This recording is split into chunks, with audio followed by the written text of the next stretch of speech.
that within our program, something we try to do. There's always flips that occur on your baseball field. And we want our guys flipping the baseball as much as possible. If our first baseman can flip the ball to our pitcher, it's a lot easier for that guy that's not an athlete. If our pitcher can flip the ball to first baseman, we want him to do that as well. If our second baseman can flip to the double play guy, we want him to flip. We want our shortstop to flip the ball at most of the time. We want a flip to occur unless he's too far away to get a good flip into the middle infield. Okay? You'll notice here, this is a flip drill, and it's just the second baseman underhand feed. They're going counterclockwise there. They're following their throw there. Big thing here is we want their palm up, and we want them basically shaking hands with the guy that they're throwing the ball to. We want to make sure they have a firm flip too. All right? And we want to make sure we have them follow their throw, because on a flip, if you don't follow your throw, you stop, all of a sudden the ball goes up, the ball goes here, wherever. If you follow your throw, you get a nice firm flip into the middle infielder as well, or the first baseman. A couple other things about that, you'll notice their glove hand side, they don't have a glove on. They have to catch the ball, they're supposed to catch the ball with their glove. Glove hand side hand is what they're supposed to do. Some of them are doing it with both hands. They should be catching it with their glove hand side.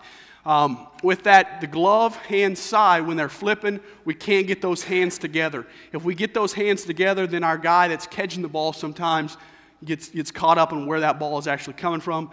It also brings in the chance that the guy hits his glove or does something else that messes up our double play in that situation. For the flip drill, we go the other way. Here we've got the flip drill. This is the shortstop and first baseman feed here.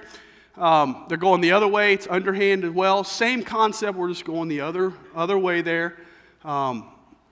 It's interesting to see when you put a camera on a bunch of your players, they tighten up. And I'm glad there's not voice and audio on this right now, because I'm yelling at them, screaming at them right now, because it's like they tighten up when the video goes out on those guys.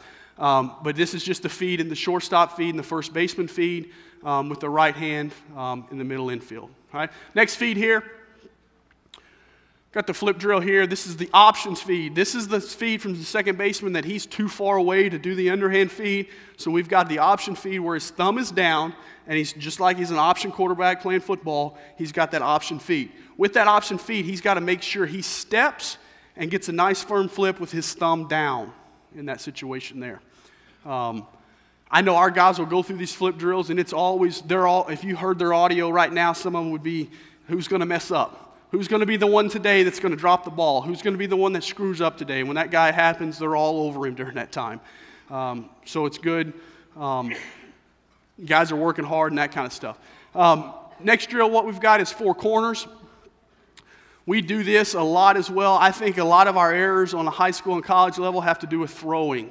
A lot of times we don't deal, big league guys are a little different. Most of their errors are actually when they field the ground ball, because they're a lot better throwers, because they're able to set their feet and they're a lot more mature than our college and high school players. We want to make sure we throw every single day on the diamond. All right, now we don't always go on the infield. There's times we're out in right field doing four corners or left field doing four corners, whatever. But this right here, we've got this. If you notice, I don't have catchers at the catching position right now. It doesn't matter where they go, if they're at the first base or third base or shortstop. Just split them up equally on the diamond there. You'll notice in this that a couple things with this drill, how they'll go clockwise, counterclockwise. The way they switch that drill, what happens in that is when a guy is ready to switch the drill, if I'm at we've got first base right here. If I'm first baseman and the ball is actually coming from home plate and I'm going to second base, I've got to turn glove hand side. We want to make sure our guys realize what glove hand side is and get to that situation there. So we want to make sure we catch a glove hand side, turn glove hand side, and we're throwing to second base. If that ball's coming from home plate right now and I want to reverse that, the guy that's sitting at second, what I would do is I would catch the ball, and all of a sudden, when I turn glove hand side, he'll be down on one knee yelling switch. So when I catch the ball, it's bam here, and it's an arm fake here, turn back inside, and I reverse it right back there. That's how that works and how it's reversed. I'm going the other way, I'm going clockwise, I'm catching here, and I'm feeding right back to home. If this guy wants to switch it, I catch it, he's on his one knee, he yells switch, I turn glove hands, I arm fake, I turn glove hand side, and I deliver it back to second base. That's how that's switched. If you look at the quick reverse, the next video here, you'll see these guys, four corners, quick reverse, you'll see those guys reversing it a lot during that time.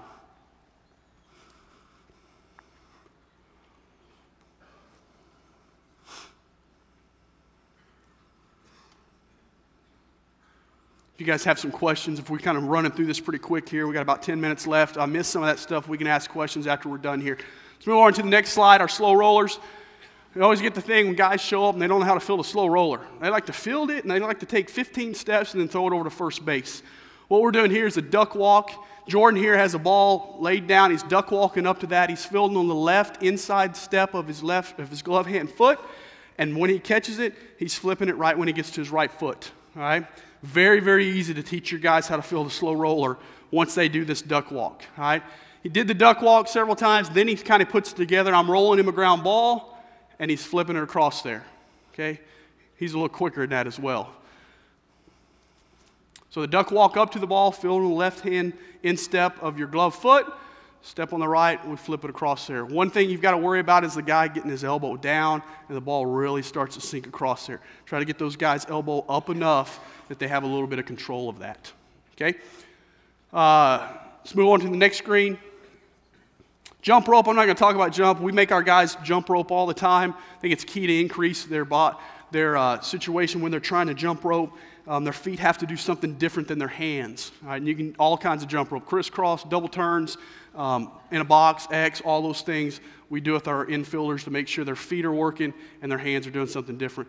Team defensive practice, just got a couple of things right there to go over. If you look at on your outline, I don't have any video here, PFPs. One thing I just want to say about PFPs, make sure you're mixing your infielders in. Make sure you're mixing your first baseman in when pitchers are doing bunts so they work with one another. A lot of times guys are doing PFPs and they just got the pitchers out there catching the ball at first base or pitchers catching them at second base. Make sure you run your infielders in during that. Multi-purpose drill, I don't have enough time to go over that. Question and answer section if you'd like to ask about that. Play situations. One of your coaches hitting at home plate, hitting fungos, everybody's out there outfield doing play situations. We time this. We put a stopwatch on our guy. If a ground ball's hit anywhere on the infield, they have 4.3 seconds to get the ball to first base. They've got to do 27 outs in a row to get out of that drill for the day. All right? Ball that's hit a single into the outfield, they have 8 seconds to get the ball into the infield to second base. That means if they miss the cut guy bobbles it, it's not going to happen. We start over at 1. So 27 outs in that. Every other one, just with the infielders. One fungo guy up there. What we do is first ball that's hit, just throw it across to get 1 out. Next ball that's hit's a double play. Just alternates. Get 1, then 2, 1, 2, all the way through. The only time that it changes, if you hit it to the first baseman, it's always a double play. Make your first baseman get back to the bag during that every other one. Fungo sequence, I know you guys will want to see this. Nothing I invented, stuff I stole from guys at the convention. We do infield in with no glove. If you notice on the screen, we have 4 fungo hitters up there and 4 guys catching. We have a bucket at each position as well. We do put an extra base, 2 extra bases down, 1 behind second base and 1 behind first base. You'll see that in a second when we start to make those throws. But infield in, no glove on, hitting the fungos at them, they throw them in the bucket. We time this, depending on how much time we have in practice. We made 2 minutes a section on this, 3 minutes, 4 minutes, 5 minutes, however long that we have. I think Coach Cohen's talk yesterday would increase the time, the amount of ground balls that you could get if you have the pitch backs going and guys are throwing those off and doing that kind of stuff. All right, go to the next one. Infield back, no throws. Self-explanatory, infield's back here. Gloves are on in this situation. The buckets are out there as well. They're catching the ground ball and putting it in the bucket. We'll do this for 3 or 4 minutes as well.